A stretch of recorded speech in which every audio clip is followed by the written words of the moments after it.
Welcome back to Coffee and Conversation. No coffee today. We've got Dr. Pepper instead. It's just a consequence of all of the heat we've been getting lately. And the bad cat is sitting right here on my desk. He's looking out the window watching the traffic go by. There are not a lot of cars because, it's a weekend, and this is not much of a road to begin with. But as you know only too well, what little traffic there is going by tends to be very noisy. So he is quite happy. Let me just throw this out because I got a lot of sympathy for Audie and his difficulties bearing up under the heat from our viewers in the comments section. Audie appreciates it. He loves sympathy. He wants the whole world to feel sorry for him because, hey, it's hot out and a cat is miserable. So naturally, he's got to suck us all into that reality. But I did get a really interesting suggestion from one of our viewers who passed it on from his wife. And she had said, how about giving him a bath? Well, Audie does not hate baths. Well, he tolerates them. I can't say he doesn't hate them. He doesn't fight. He doesn't resist. He doesn't give me a bad time. He will tolerate a bath. And he just had a bath about a month ago. But yeah, I think probably this will be airing on Sunday. Sometime during the day, Sunday, that cat is going in the kitchen sink to get a bath, and we're going to see if that doesn't cool him down a little. Okay. Do you want to come over? It's fine. It's all right. Well, are you going to... All right. I'm not sure. He is right here. Let's see. Right here. So I'm not sure if he's going to make an appearance. No, he's not. He's going away now. Isn't that just like a cat? You invite him to join the video. Nope, not going to happen. He'll only do it if he can photobomb. So, by the time you are seeing this, there is probably a sink full of water in the kitchen and a cat in the sink.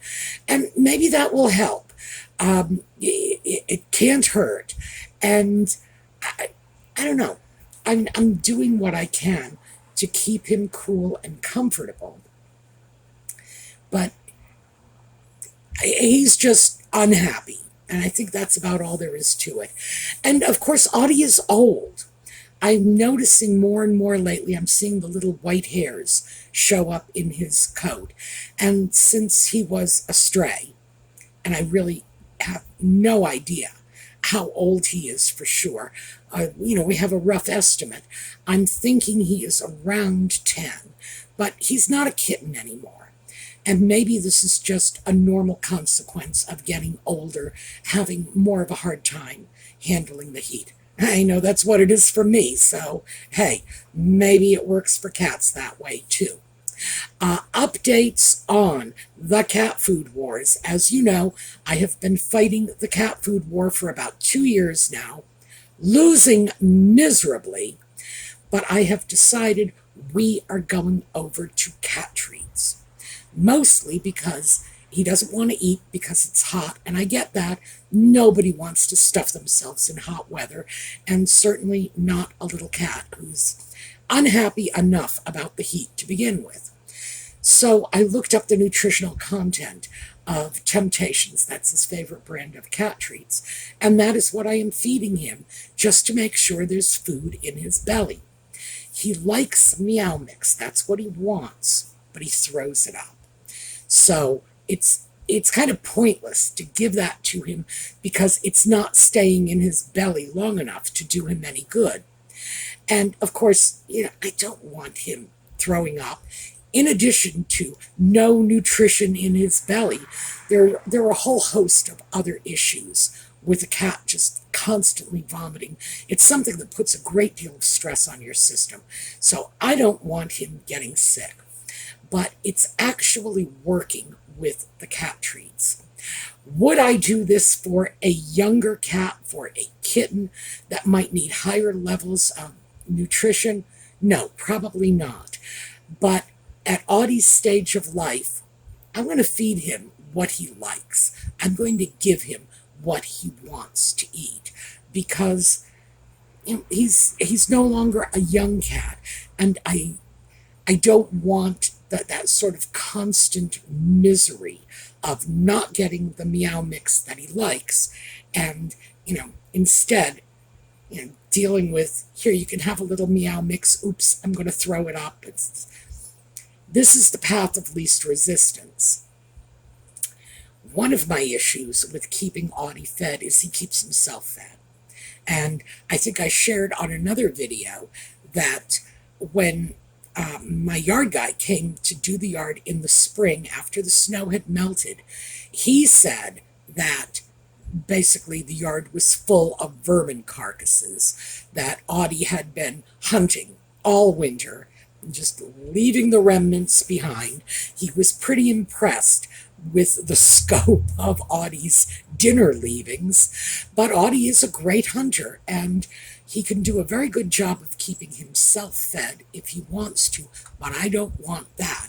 I would much rather, he not feel like he has to go out and fight for his dinner. I would rather he just eat from the bowl, like a well-respected house cat. So that's where we are at on the cat food wars. Finally, I'm getting some traction, but I've had to do it in a kind of roundabout way. And as I said, the Temptations is nutritionally complete. You can feed that to your animal as their basic diet, even though it's probably not the smartest choice out there. The only other choice he finds acceptable is Meow Mix, which he's throwing up, which automatically makes cat treats the smart choice. All right, enough about Audie. He is, by the way, he's right at my feet right now, so he may end up making an appearance now that I'm not encouraging him to.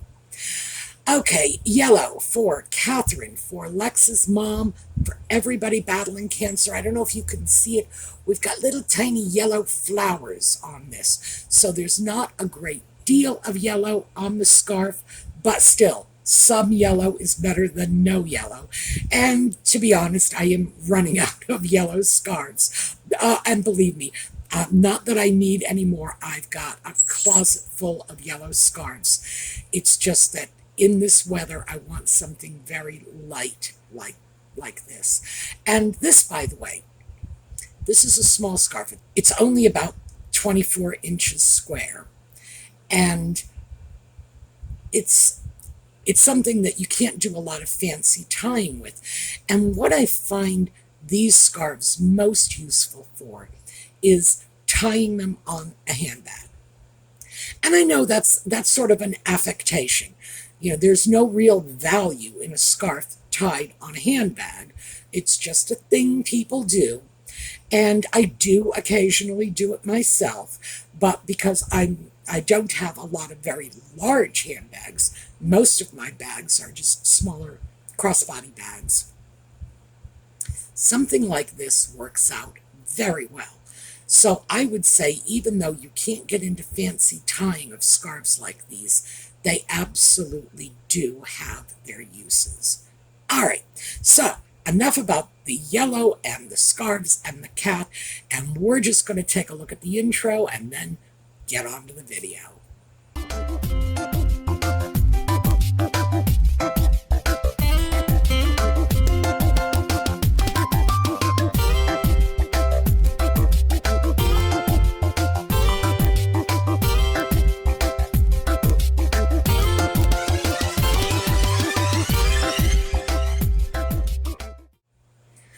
So today's video has been largely driven by questions and comments from the comments section of yesterday's video.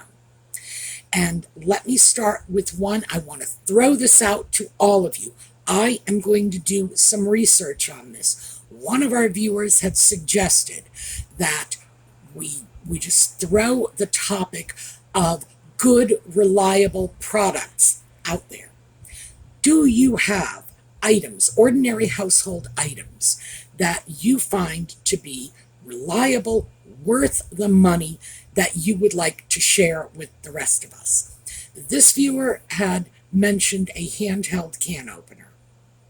Now, I happen to have a handheld, manual can opener that I like very much. It works very well. The problem is that the name is on that little turning knob, and I've pretty much worn it off, so I don't even know what the brand is. I have no idea where I bought it, so it's not even like I can go into an online account and look it up. Oh, is this in my Amazon account? Is this in my Walmart account? Whatever. No. So I'm going to have to do a little research on that can opener because I like it. It was not expensive. It's funny, I don't remember where I bought it, but I can tell you for sure I did not pay a lot for it. But it works beautifully.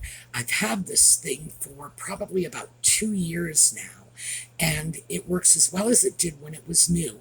And I don't like electric can openers, never have, so I've always used manual can openers. So that is an example, because this viewer was looking for information on manual can openers. If anybody has a reliable brand, as I say, sadly, I do, but I don't know what it is.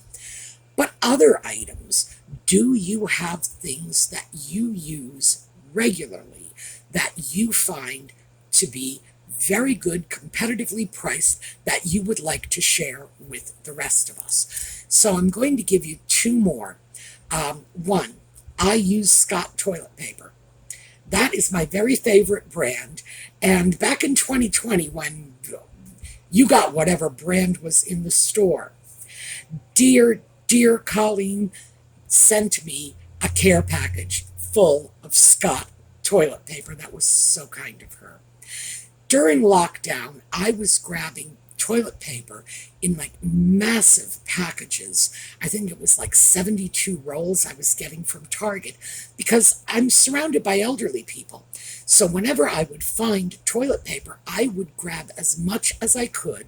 Target would only sell me one of those packages at a time, and bring it over so that Don and Jane could have toilet paper, or that Nancy across the street could have toilet paper, and so on. I just wanted to make sure the neighborhood was okay. And I just couldn't get my own favorite brand, so Colleen sent it to me. And thank you, Colleen. That was so sweet. But the reason I like Scott toilet paper is it's not as flimsy as some of the other, like Ooh Soft on Your Butt brands, which I don't like. They leave lint everywhere. I've got enough problems without having to worry about whether or not there is lint on my butt. Sorry. I know that's like too much information, isn't it? But I like my Scott brand.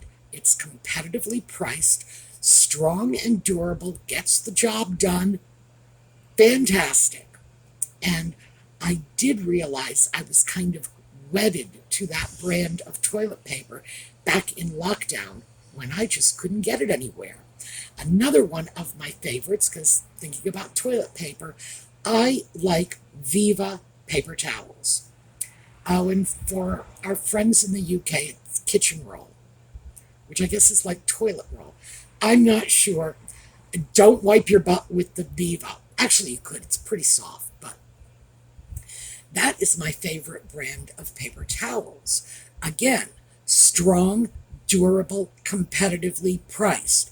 I do not feel the need to go over to the most expensive brands, but I will rarely get the store brand, mostly because of the quality issue. If you're not getting utility out of the product, that lower store brand generic item pricing is not doing you any good. So those are my 2 that I'm throwing out, mostly because I can't throw out the brand of can opener, but I am going to take a look. I am going to snap a photo of what's left of that little label on the little turning knob, and see if I can't match it up somewhere, because that is a great can opener. So I want to hear from you folks. What do you have that you love that you swear by? All we need is it does the job well and it's not expensive. So let us know in the comments. So that is number one. I got a lot of suggestions about my clock in the bathroom. I want to save that clock face. And after I had made yesterday's video, I realized I have little make-it-yourself clock kits. You know, you drill a hole in a plate, stick the little battery housing on the back and the little hands on the front end. There you go. There's your clock. And I think I have 2 or 3 of those kicking around. I am going to try to take this clock apart, add new clockworks to it, and see if that works. Even if I have to compromise on the clock hands, because I'm pretty sure some of those are more, sort of Rococo than Art Deco. We'll see. But no matter what I have to do to get this, I would really like to keep it. So that is what I think I am going to do. And people had suggested that as well. So thank you all. I appreciate your efforts in helping me keep my clock, because this is a hard thing to deal with, especially for me, because I am very set in my ways. And I do have a lot of clocks around my house, because I like to know what time it is. The clock in my kitchen is massive. It's 2 feet across. It's a huge thing. It takes up this whole corner of the room. But that's because I need something 2 feet across if I'm going to be able to see it. So, yeah, I like my clocks. In the bathroom, it doesn't have to be that big because I can get my nose right up next to it. But I love having a clock in the bathroom, mostly because that's the one place in my home where I need a constant reminder of the time. Why? Because when I'm in the bathroom, it's, well, in the mornings anyway, it's because I'm getting ready to go out somewhere. And I don't know about the rest of you, but I find I can lose track of time in situations like that. And it's nice to have that reminder. It's like, get a move on. You got to be out of here in 10 minutes. So I've always liked having a clock in the bathroom. And I can forego a clock anywhere else in the house. But I've got to have one in the bathroom. Interestingly enough, I think I have 3 in the kitchen. 2 of them I can't see, but, what can I say? Old habits die hard. So, I've saved the best for last because one of our viewers, again, this is viewer comments, had mentioned that she has a friend who has a 1 in, 1 out theory of clothes acquisitions in order to keep a check on overbuying. So if she goes out and gets something new for her wardrobe, something has to go. If something goes, obviously she can bring something new in. I love that.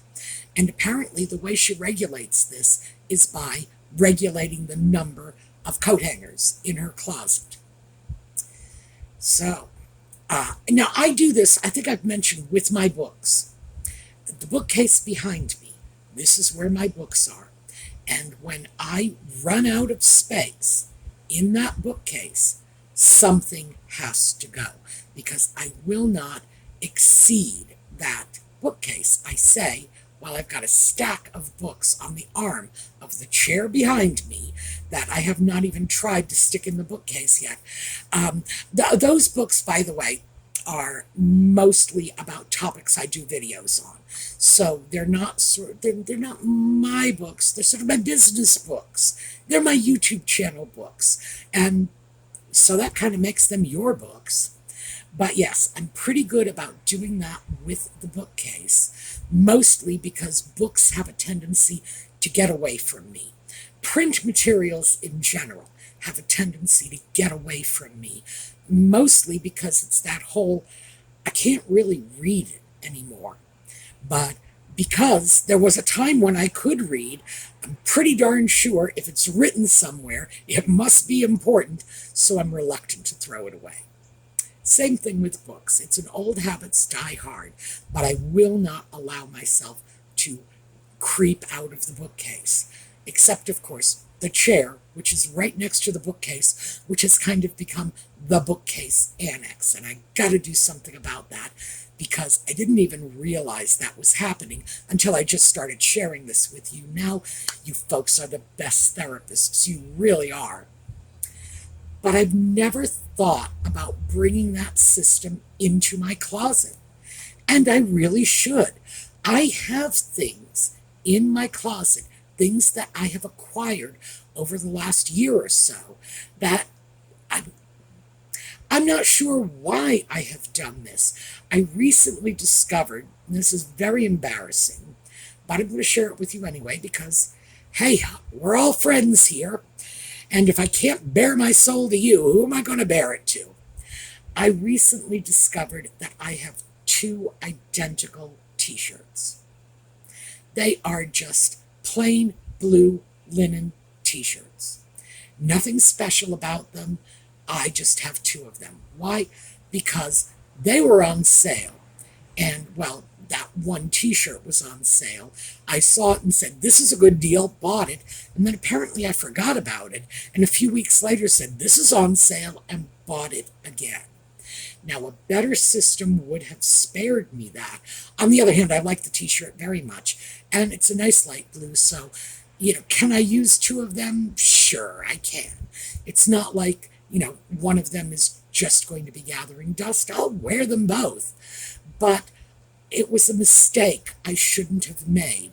It was a mistake I wouldn't have made if I had a better system in terms of acquiring new items. My current system is, I like it, it's on sale, it's mine. Yeah, it's not much of a system. So I do think I need to look at this hanger restriction thing. If I'm not allowing myself extra clothes hangers, maybe that will work. Now, we'll have to see how well that works out because I use my coat hangers, the hangers in my closet, when I'm line drying clothes as well. I don't use clothespins. I drape them over hangers, hang the things up, and it's not just items that are going to remain on the hangers. Something like this. Actually, this one. This is cotton, and this is one of my, I think, $6 Target tank tops. That does not get line dried. That will go into the dryer because it comes out very well. But I have a lot of these in silk or linen that will go on a hanger and get line dried. But they don't stay there. They get folded up and put into a drawer. So I do need a few extra hangers for things like that, or socks that I will line dry as well. So I need to allow myself a certain amount of extra hangers. But then I need to stop at that point, and I think I need to put the extra hangers somewhere that is not my closet, because if there's a hanger there, I'm going to fill it with something. But I like that system. It's a very good way of keeping track of, whatever it is that is going into my closet. How many hangers do you have in there? Are you exceeding the amount of hangers? Well, and I know I am, by the way, because, like I say, my current theory is I like it, it's on sale, I'm buying it. I can't keep doing that because I will find myself back in the situation I was in before I started scaling down and sort of downsizing my closet. I'm already well on my way back there. And, my justification, because I'm going to be able to justify this, make myself feel okay about it. My justification is that right now, the stuff in my closet is not only the clothing I wear on, better occasions, going out somewhere, whatever. It's also the t-shirts that I am wearing when I'm going out 5 o'clock in the morning and walking, which I consider to be my gym clothes. And I've done this before. I've already shown you what my idea of gym clothes is like. For those of you in my generation, straight out of the 80s, if it's not neon pink or neon green, not interested. And yeah, because that was an 80s thing. But I do have to keep a certain amount of clothing that is not being worn to the drugstore or the doctor's office or wherever, that is just being worn out for walking. Mostly because I need very bright colors, high visibility colors, and I'm not 100% sure I want to go to the doctor's office in neon orange. Well, actually, I'm pretty sure I don't. So it's sort of a separate wardrobe, but I have not separated it out and said, okay, these are the gym clothes.